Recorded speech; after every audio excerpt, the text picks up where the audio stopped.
Hola, queridos radioescuchas y televidentes. Queremos saludarlos y también darles la bienvenida al programa número 18 de Radio TV Taína. Los esperamos en nuestras redes sociales. Nos encontramos como Radio TV Taína. Les saluda desde México su amiga y presentadora Nancy Palacios Ortega. Tenemos como invitados a Pilar Noriega. Ella es una prestigiosa abogada, especialista en derechos humanos y universales, miembro de la Comisión de la Verdad. Tenemos una entrevista sobre el caso del asesinato de la abogada Digna Ochoa, realizada por Enrique Caruqui.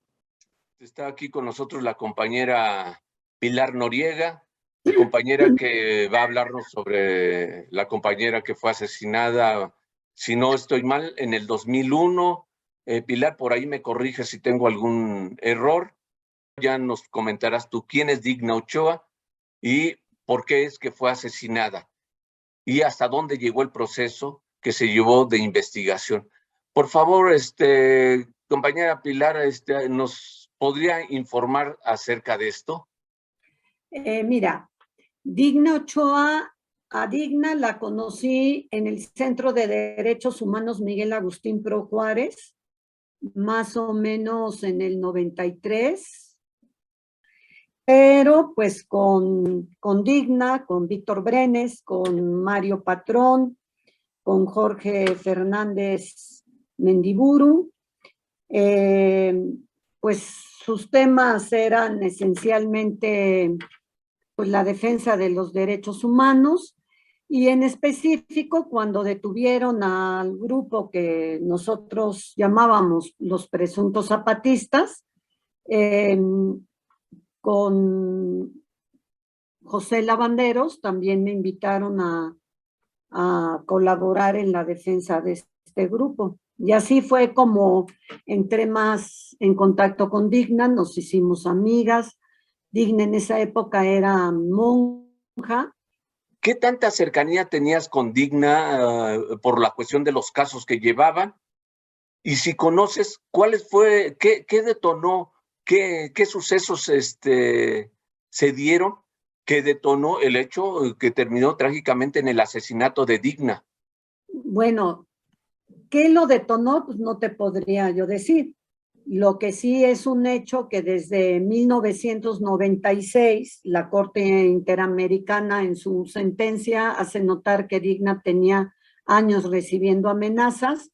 El Centro de Derechos Humanos Agustín Pro recibió amenazas. Después, pues a mí me incluyeron en las amenazas. Cuando a mí me incluyeron, que son las que conocí, primero era como un collage, perdón que utilice el concepto, no sé cómo se dice en español, como así se usa aquí también, eran de palabras recortadas de periódico. Después llegaron como 5 o 6 más escritos, pero entonces ya eran escritos en computadora.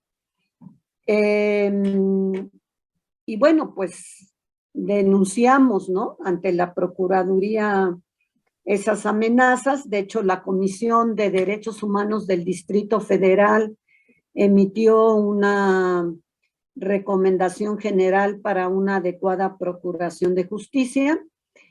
Cesaron las amenazas, la Comisión Interamericana había intervenido con medidas, no recuerdo si también la Corte, y en el 99, después de que el PRO asume la defensa de quienes llamamos los ecologistas,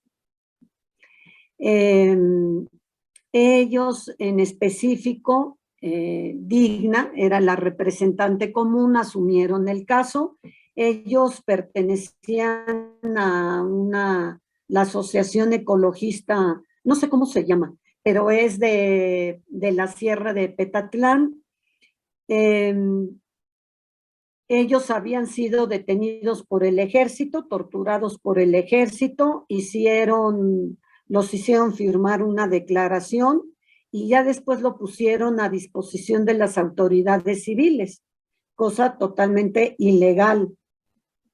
esto fue en el 99, ella se fue a Washington, perdón, y regresa en el 2001. En el 2001, poco después, es cuando regresa, ella ya tenía el novio, y sí, fue cuando me dijo que había recibido nuevas amenazas. Es que Digna, todavía después de su muerte, se supo que había recibido amenazas, un sobre, le había llegado a su casa con amenazas del 16 de octubre, y a ella la asesinan el 19 de octubre.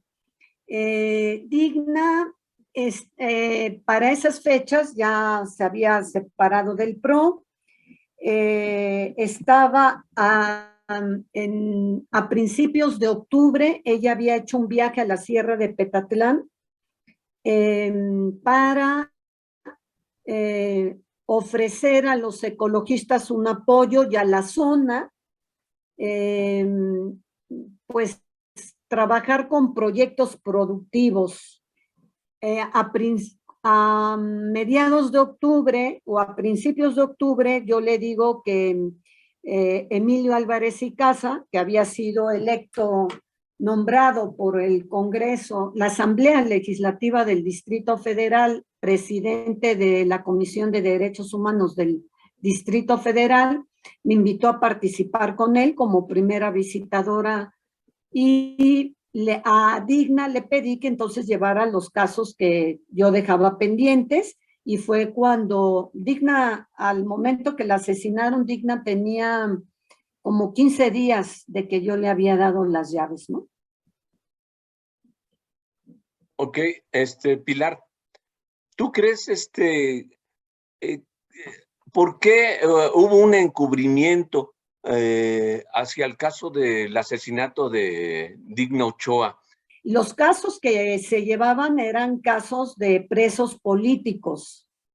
Entonces, de hecho, 1 o 2 días después, y está eso declarado por Bernardo Batis, que era en esa época el Procurador General de Justicia del Distrito Federal, Bernardo Batis sostuvo que indudablemente el crimen había sido de móvil político. Entonces, pues el propio procurador lo dijo. Yo no sé si fue para encubrir o no, o qué hicieron, pero es un hecho de que ahí queda muy claro, y de hecho esto es algo que la Comisión Interamericana, la Corte Interamericana, en su sentencia hace notar específicamente la situación en que nos encontramos las personas defensoras de derechos humanos, y específicamente las mujeres.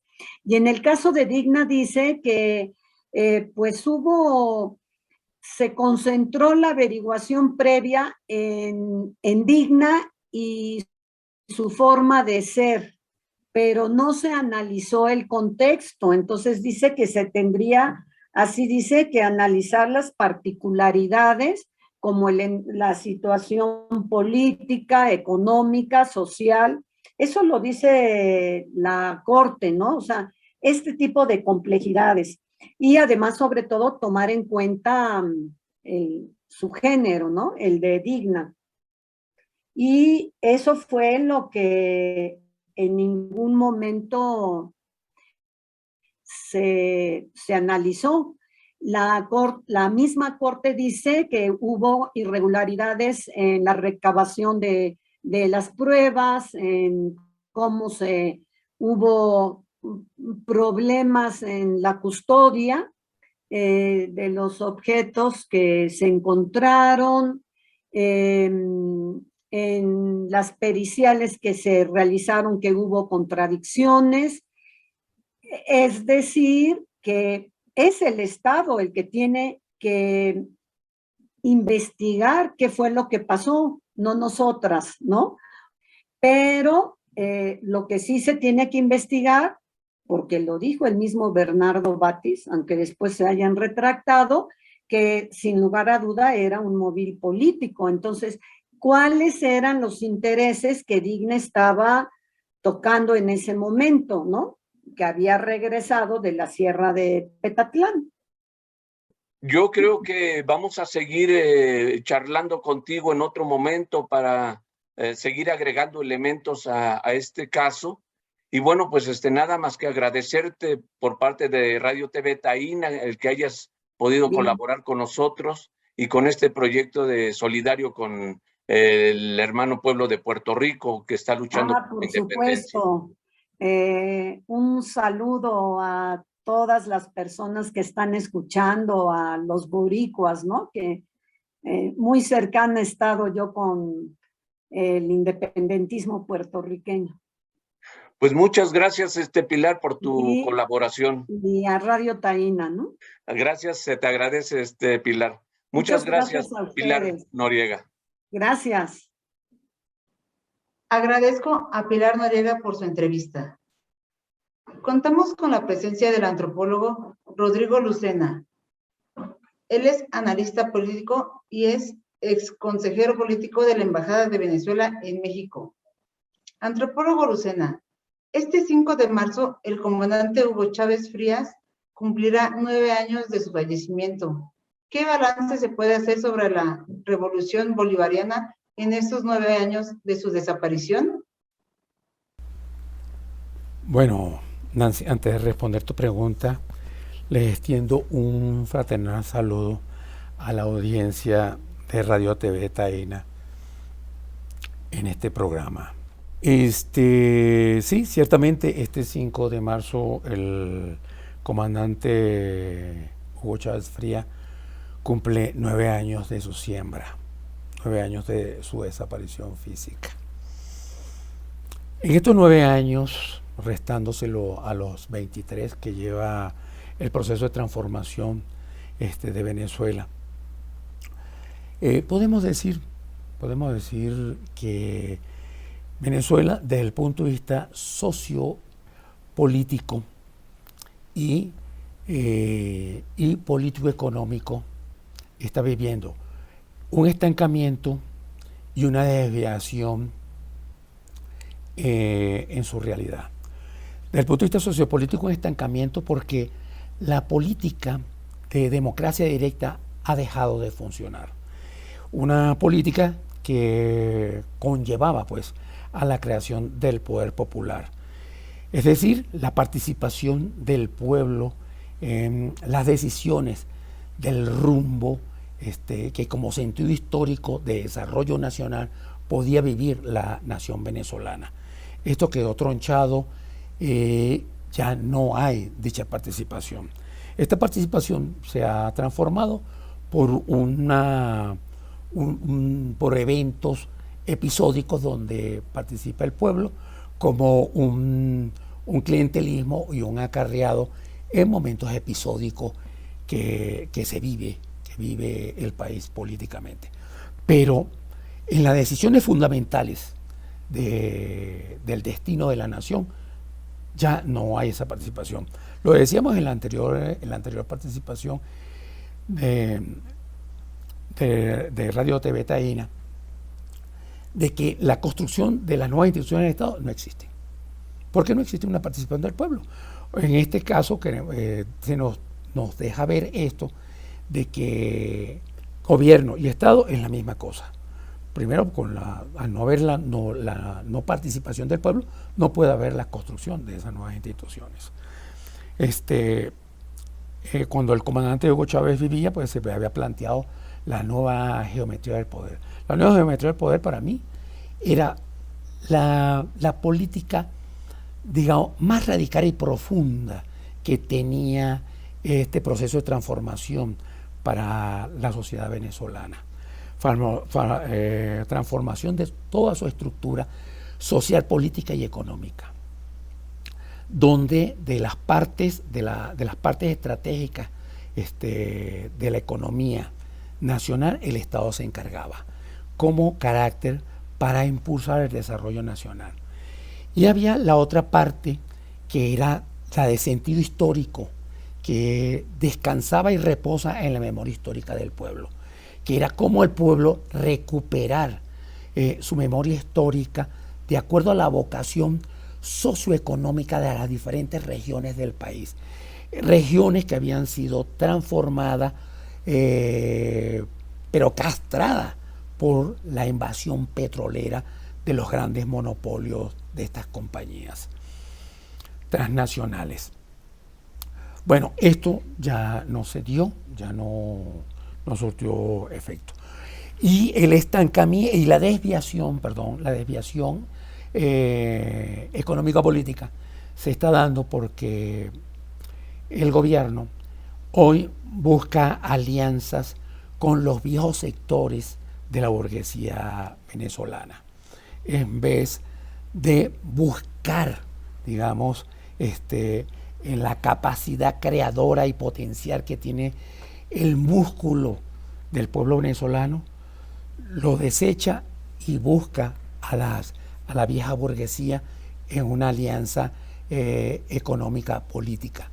Es decir, está buscando nuevamente a los socios externos de esta burguesía para que sean esos factores externos que incidan en lo que podría ser el desarrollo industrial y económico del país. Es decir, volver a la Cuarta República, que eso es lo que ellos llaman que de la rama económica el pueblo viva, o sea, de las migajas que les vaya quedando de ese desarrollo y crecimiento económico. Tenemos pues de que estamos viviendo un periodo bastante difícil donde se avecinan fuertes luchas político-ideológicas. No creo que la vieja burguesía vuelva al poder. Lo que sí creo que se pueda reeditar un viejo esquema, que es el de la alternancia política, que nos aparente ese juego democrático nacional. Un juego democrático nacional donde el pueblo queda excluido en su participación política en los planteamientos como sentido de desarrollo nacional. Eso sí lo creo. Bueno, hasta aquí lo dejo. Y Bolívar, Chávez y Filiberto viven. La liberación de América Latina y de Puerto Rico están vigente y presente. Hasta pronto. Agradezco a Rodrigo Lucena. En el segmento cultural tenemos al grupo La Milpa de México. Es un grupo musical especializado en la música mexicana, entrevistados por el compañero Karuki.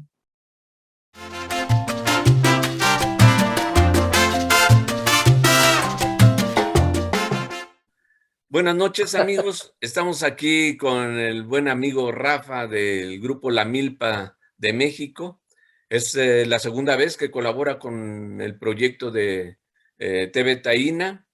Y bueno, pues le agradecemos a Rafa su presencia aquí. Queremos que nuevamente nos presente quiénes se integran al grupo La Milpa de México y que nos hables un poquito sobre los temas que vamos a escuchar de ustedes. Por favor, Rafa, infórmanos. ¿Cómo no? Pues mira, te agradezco antes que nada la oportunidad de estar presente ahí en esta forma que a la distancia pues se hace casi un obligado. Pero mira, sí, el Grupo La Milpa de México ya tiene una historia desde hace más de 20 años, en donde prácticamente la base del grupo está integrada por Elisa Fernández, que está en la voz, en la primera voz, hace percusión, hace también la vihuela y bueno, en diferentes aspectos apoyando en el ensamble. Está Jaime Santana, que es multiinstrumentista. Se puede decir que él es prácticamente un pilar en el grupo de La Milpa de México, excelente músico, y mira que lo conozco desde que tenía 16 años el amigo Jaime. O sea, ya te imaginarás qué historia, ¿no? Sí, claro. Está también el amigo David Cortés, él toca el bajo, y también hace muchos años que nos conocemos. Está también Daniel Fernández, él toca la guitarra, él toca la batería, y bueno, pues tu servidor, Rafael Ortiz. Últimamente se ha integrado también Adrián Balmes, que toca violín, excelente violinista. Nos conocimos también en una gira internacional que hicimos allá en los países Alemania, Francia. Estuvimos en el 2019, la última gira que se hizo antes de la pandemia. Y bueno, pues nosotros básicamente no tratamos, es más bien, es un proyecto de vida difundir la música tradicional de México en sus diferentes géneros. Qué bueno, Rafa, pues te agradecemos el que estés aquí con tus compañeros de grupo. Precisamente conozco, en algún momento estuvimos por ahí haciendo algunas cosas con Jaimito, que dices multiinstrumentista, y efectivamente él domina muchos instrumentos mexicanos y caribeños y de todo le pega el buen De todo un Jaimito. poco. Sí, así es. Sí. Y siempre es agradable tocar en conjunto. En algunos momentos hemos tocado en conjunto, hemos armado por ahí Ajá. algunas cosillas entre nosotros. Claro, Y claro. bueno, pues eso se agradece siempre, Rafa, y a Jaimito. Y bueno, también el estimado Muñe, David, Sí. es David Cortés, ¿no? David Cortés, Sí, así exactamente. es. También él, Sí. hemos estado en más ocasiones realizando trabajos en conjunto. Y Sí, recuerdo mucho, sí, dime, perdón. no, adelante, dime, Rafa. Recuerdo mucho una presentación que hicimos en vida todavía, Agustín Villa, querido amigo, y estuvimos allá también acompañando un ballet, y me acuerdo mucho de los ensayos y de cómo convivimos. Prácticamente fue nuestra última presentación junto con Agustín. Agustín también nos hizo favor de grabar en el disco que se llama Historias Cantadas de la Revolución Mexicana. Grabó el tema de Caballo Prieto Azabache, que ojalá que lo puedan escuchar. Estamos en Spotify también y en YouTube con ese tema. Sí, es verdad, Rafa, es cierto, y ese fue, por desgracia, para nuestro queridísimo amigo Agustín Villa, más conocido en el medio como el Chiquilín, El muy Chiquilín, estimado, no, una pérdida ahí que tuvimos con el amigo. Pero tremenda, sí. Rafa, ya estaremos haciéndole por ahí algún homenaje a nuestro amigo Agustín Villa. Queremos Claro. decirte que nos platiques un poquito sobre el tema que vamos a escuchar, que es el de La Llorona, Rafa. Bueno, mira, La Llorona ha sido interpretada por diferentes grupos, y a través de la historia se cuenta una falsa que es la que dicen que asesinó a sus hijos, y por el abandono de un español, La Llorona, pero no es así. La Llorona es justamente un fragmento de una carta dedicada de un soldado de la Revolución Mexicana que se despide de su prometida y promete regresar. Pero bueno, dejando a un lado las historias que pueden ser o no ser ciertas del origen de este tema, nosotros decidimos incursionar en la fusión. La Milpa de México tiene un programa que se titula Fusión Mestiza. Aparte del trabajo que hacemos de interpretación lo más fielmente posible al origen de los géneros musicales de México, incursionamos en la fusión. ¿Por qué? ¿Por qué incursionamos en la fusión? Bueno, pues para hacer posible acercarnos tal vez a otras generaciones que gustan del jazz. De hecho, parte del arreglo que se hizo lo elaboramos Jaime Santana y tu servidor Rafael Ortiz para darle otro aire a este tema. La Llorona, en la voz de Elisa Fernández, pues tiene al final una fuga jazzística, y esperemos que sea de su agrado. Muy bien, Rafa. Pues ¿por qué no comentamos sobre un segundo tema que vamos a presentar también del grupo La Milpa? ¿Por qué no nos comentas un poquito al respecto? ¿Están ustedes acompañando a un grupo de danza con una danza muy tradicional, muy conocida aquí en México, que es la danza del trenecito. ¿No es así, Rafa? Exactamente, sí, mira, aparte del trabajo que realiza el grupo independientemente de otros proyectos, nosotros acompañamos también a grupos de danza mexicana y con ellos hemos representado a nuestro país en muchos países del extranjero que, por ejemplo, visitamos Francia ya en 6 ocasiones. Hemos estado en Grecia, hemos estado en Bélgica, en Italia, en Alemania. Bueno, son muchos países los que hemos hecho en giras, acompañando a diferentes compañías de danza. Y bueno, la trayectoria de ese desempeño, acompañando a grupos de danza y de escuelas profesionales e independientes, los ballets, nosotros pues decidimos a subir, grabar la música de los danza de huehues, que se llama danza de viejos, que es una representación de los movimientos vigorosos que puede tener un joven, pero con una máscara de viejo. Y como esta danza, hay muchas allá en Michoacán, danza de carpinteros, danza de viejos alegres, danza de jarácuaro y diferentes danzas que son propias del estado de Michoacán. Nosotros usamos la instrumentación que corresponde al género y bueno, pues esperemos que también sea de su agrado.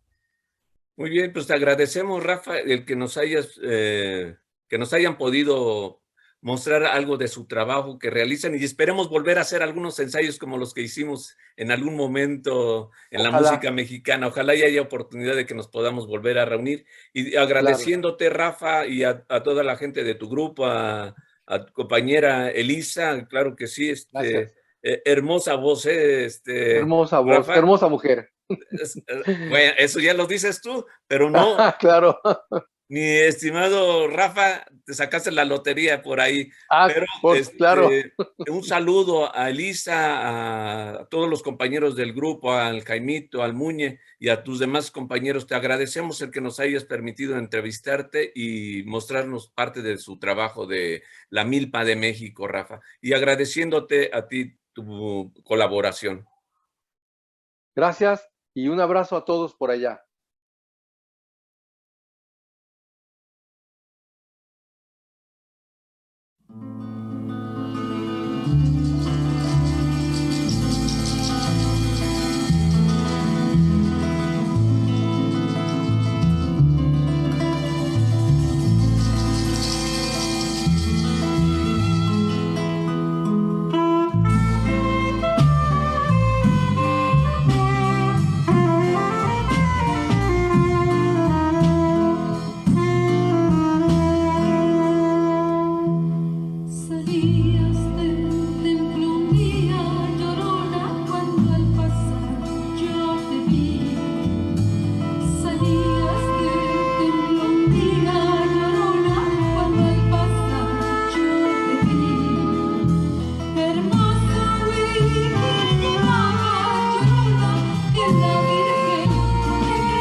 Agradezco a Enrique Caruqui. Nos acompaña el licenciado en Derecho José Luis Fernández Pagán. Él es de Puerto Rico. Es miembro de la Comisión de Relaciones Exteriores del Partido Independentista Puertorriqueño y corresponsal de Radio TV Taína en Puerto Rico. Nos da mucho gusto contar con su participación. Licenciado Fernández, ¿podría continuar con su ponencia sobre Puerto Rico y su lucha contra la represión yanqui en la última parte de esta serie? Tocaremos el tema de la base Roosevelt Road y de las islas municipio Vieques y Culebra. Gracias, Nancy, por la oportunidad nuevamente de estar aquí en el programa de Radio TV Taína. Vamos a continuar con el tema de las bases militares en Puerto Rico. Y específicamente vamos a hablar sobre Roosevelt Road, como les habíamos anunciado. En los comienzos de la Segunda Guerra Mundial, Estados Unidos se preparó para cualquier incidencia que les obligara a intervenir en la misma.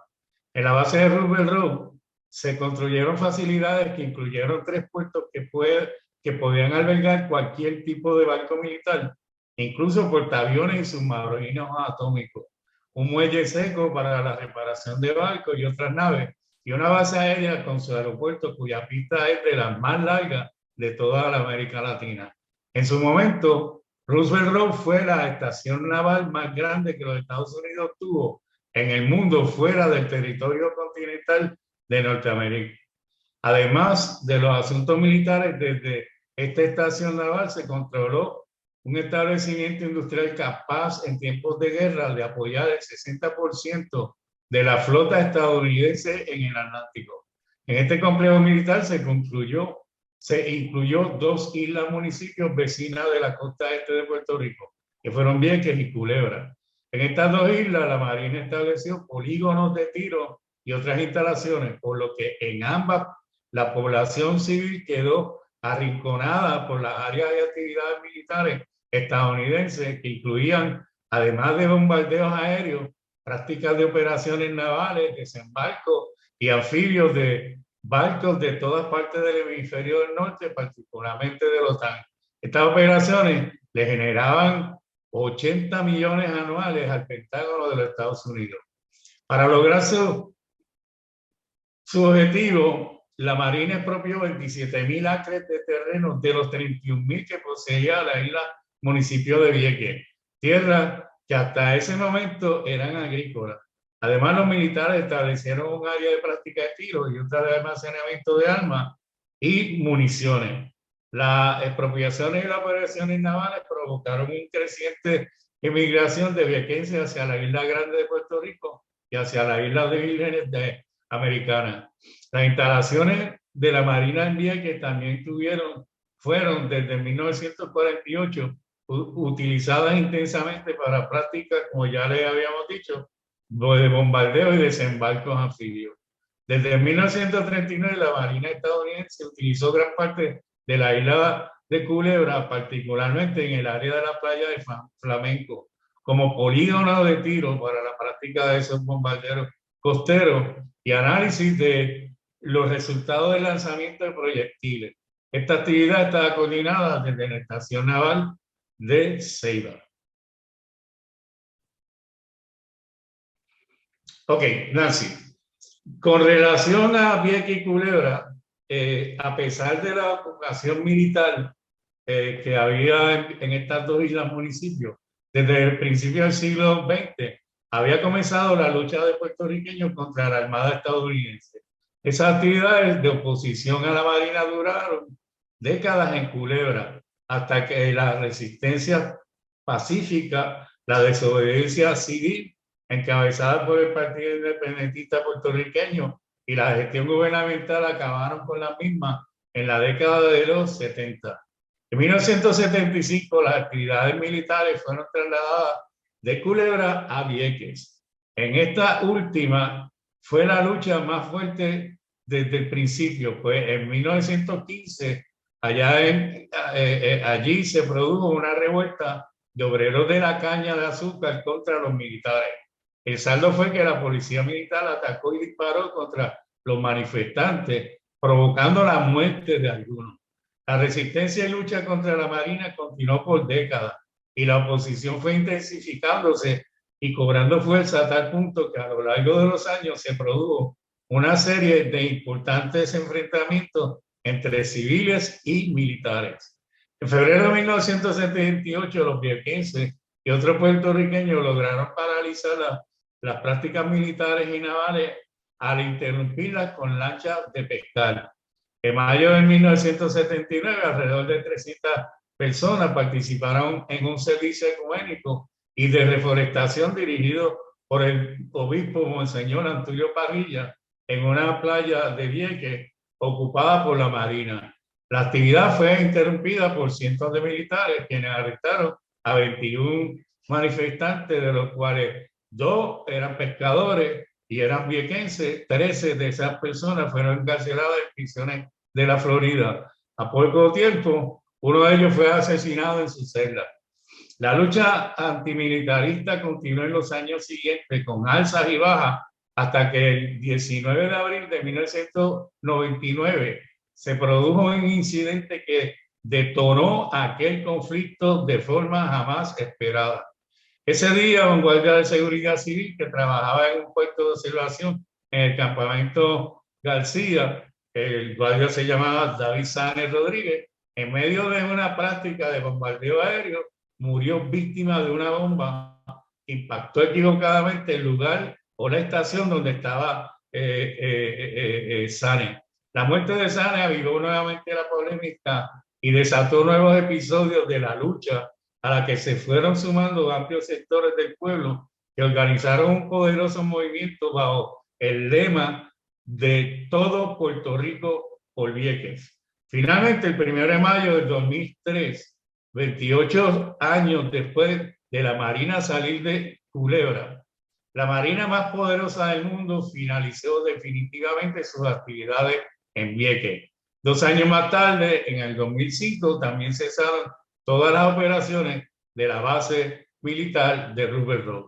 La presencia en Puerto Rico de la Marina estadounidense y sus intervenciones constantes en la vida política local habían terminado después de 107 años de presencia en el país.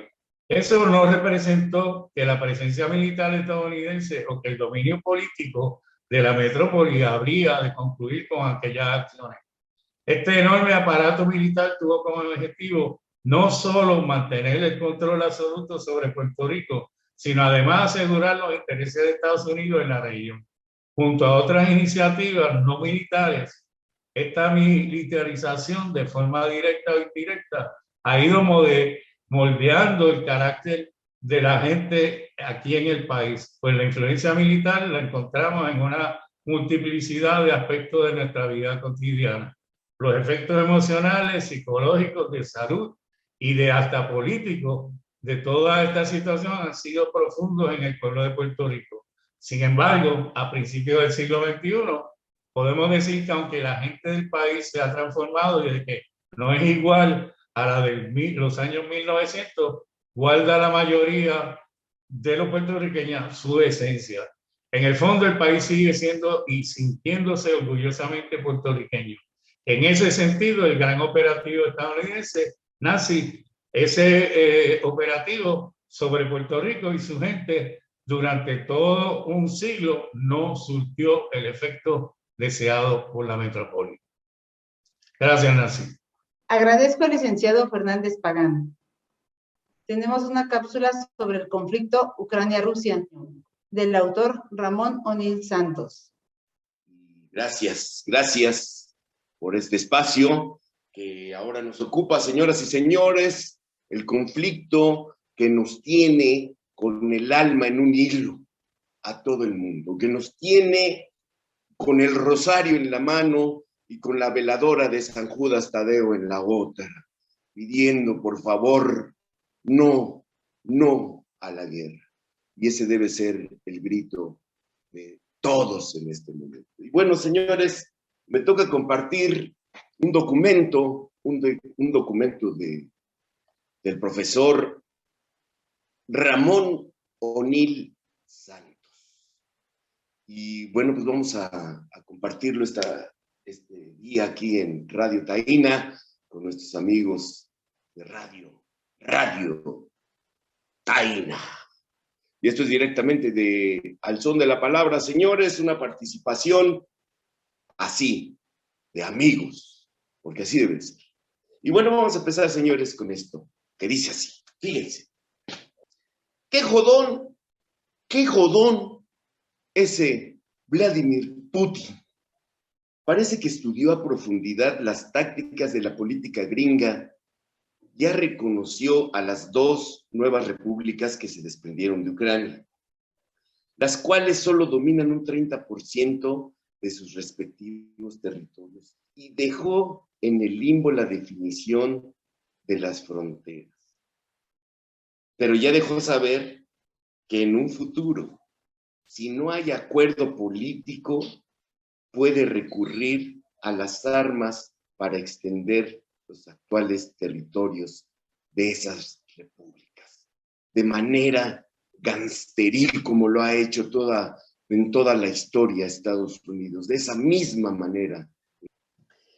Igual a lo que hizo Gringolandia con las fronteras con México, luego de su invasión en el año de 1847 y 1848, y a la firma del Tratado Guadalupe Hidalgo, casi inmediatamente después buscó expandir el territorio negociado para llevarlo a las actuales fronteras.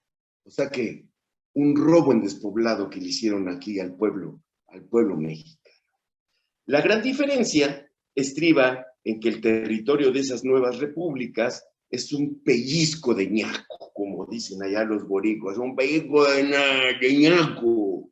Pero acá decimos de manco, de alguien que se le cayó la manopla, señores, que no tiene manopla, un pellizco de manco en comparación al 1,000,000 de kilómetros cuadrados que le depredó Estados Unidos en aquellos años a nuestro pueblo querido México. Además, el chaparrito chiquitín, Putin, chiquitín, yo le digo así porque si se arman los 14, yo le voy a decir, yo te hablaba bonito, chiquitín, chaparrito, hijo el maíz, ¿no? Bueno, pues, además, Putin es tan sagaz que ya sacó a relucir que todo el territorio de Ucrania, histórica, lingüística y culturalmente, eran parte de Rusia, y que fueron los bolcheviques en el poder, incluyendo a Lenin, fíjense, quienes le quitaron territorio a la ex Unión República Soviética Socialista, o República Socialista Soviéticas. Ya me hice bola, señores, con esto de, es que la URSS, que es la ex Unión de Repúblicas Socialistas Soviéticas, la URSS. Ustedes se acordarán de la URSS, que salían ahí en las Olimpiadas con un montón de letras aquí. La URSS. Para crear a Ucrania. Y eso implica que cuando quiera, invade militarmente a Ucrania para reintegrarla a Rusia, porque tiene los fundamentos para ello. Y a mi entender, el principal es que ya no existe la URSS. Lo que existe es Rusia, capitalista y democrática como Estados Unidos de América. O sea, al final de cuentas, se convierten en lo mismo. ¿Se acuerdan de esa obra monumental de George Orwell que se llama Rebelión en la Granja? Pues es lo mismo, está pasando lo mismo. Y podemos concluir que va a aplicar la teoría de la fruta madura gringa para en su momento apoderarse de Ucrania, tal y como lo hizo Estados Unidos de América con nuestros hermanos cubanos y con nuestros hermanos puertorriqueños, mediante la guerra mal llamada hispanoamericana.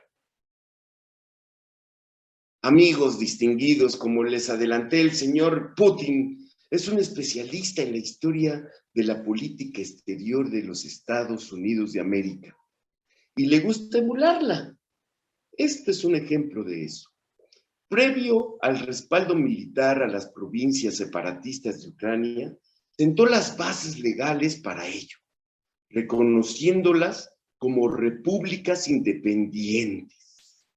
lo que ya contando con sus reconocimientos y con tratados de paz, amistad y defensa mutua, le solicitaron a Rusia capitalista apoyo militar para poder enfrentar los ataques militares de Ucrania.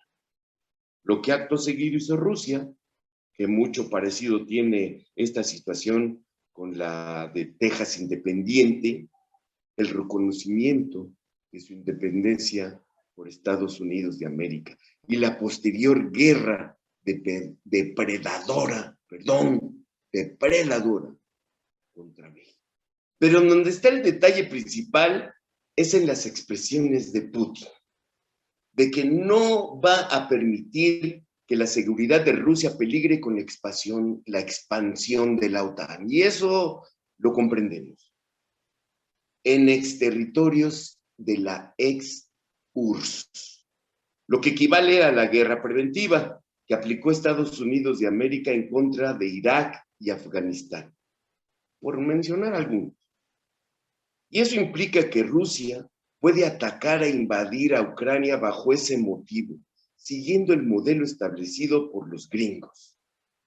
Y que se cuiden Estonia, Lituania y Letonia en el mar Báltico, que están provocando a Rusia con el apoyo del imperio del Reino Unido. O sea que aguas ahí. El chiquitino chaparrín Putin le advierte a todos los países por igual que le responderá con todo su poderío militar a quien se atreva a desafiarlo militarmente.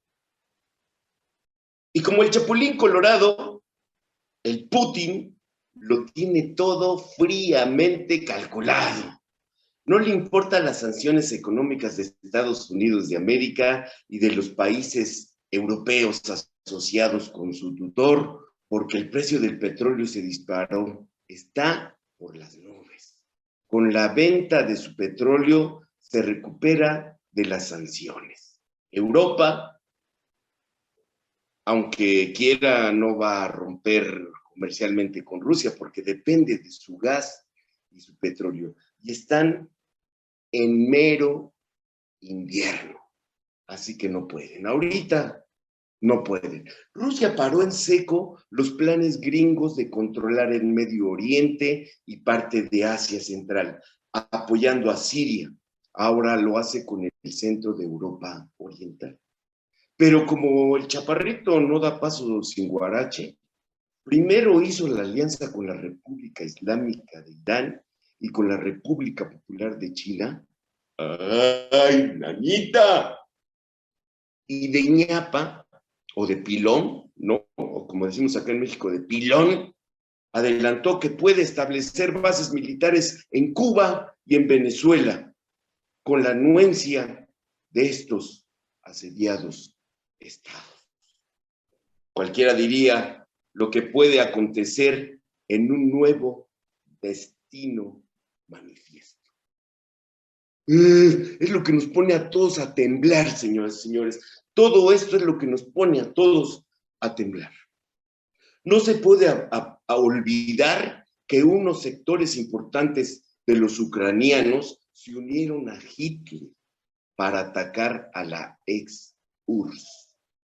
Hoy este grupo de paramilitares, el batallón Azov, declarados abiertamente neonazis y fascistas, fíjense, no ha terminado de esa gente que sigue fascinados por esa historia racial, que son neonazis y fascistas integrados al ejército ucraniano, son responsables de más de 14,000 muertes y 500,000 desplazados en su afán de limpieza étnica, por lo menos desde el 2014 están ahí trabajando estos grupos paramilitares. Por otro lado, China ya le mandó un mensaje a Gringolandia y a la OTAN con sus aviones cazaborbanderos que volaron sobre Taiwán, de que si atacan a Rusia van a tener que combatir en dos frentes, en Ucrania, en Europa Oriental y en Taiwán, en Asia. O sea, esto se expande. Y tanto Rusia como China tienen un vecino aliado nuclear. Se llama República Popular Democrática de Corea. Que por cierto tiene un ejército de los más grandes, millones de soldados, preparados y armados, de lo mejor del planeta. Y además cuenta con unas flechitas nucleares, unas flechitas así nucleares de esas que, ay, nanita, de esas que van a acabar con todo. Con alcance intercontinental. Las bases gringas en Japón, Hawái y Guam van a estar muy ocupadas y pendientes, y la República Popular Democrática de Corea no olvida ni perdona el que el Japón imperial prostituya la fuerza de sus mujeres durante la Segunda Guerra Mundial y que invadiera su territorio nacional. No lo perdona ni lo olvida. Así que tienen ahí, hay cosas, señores, que se están guardando y los van a sacar en este conflicto. Se avecina un nuevo destino manifiesto. ¿Será la política de Putin el equivalente a la doctrina Monroe? Pero en vez de América, para los americanos, la doctrina Putin debe entenderse como Europa Oriental para Rusia. Y se acabó. Señoras y señores, pues este es el manifiesto del maestro, del doctor Ramón O'Neill Santos, que me toca compartir aquí con ustedes, aquí en Radio Taína. Señores, todo el mundo estamos temblando, todo el mundo estamos al pendiente, pero recordemos, la historia y la reflexión es la que nos van a ayudar a tener una posición ante estos conflictos, que si bien son de los países más poderosos del mundo, nosotros también somos parte de esta tierra, parte de este mundo, y queremos, la mayoría, vivir en paz. Muchísimas gracias. Yo soy Luis Puga, señores, de allá desde Al Son de la Palabra. Gracias, amigos, hermanos de Radio Taína. Para finalizar el programa, escucharemos un tema más del grupo La Milpa de México.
Agradezco en la producción técnica y edición a Freddy Vadillo, en la producción ejecutiva a Juan Antonio Papo Castillo Postmortem, a Lourdes García, a Rodrigo Lucena, a Enrique Caruqui, a Freddy Vadillo y a Ramón O'Neill.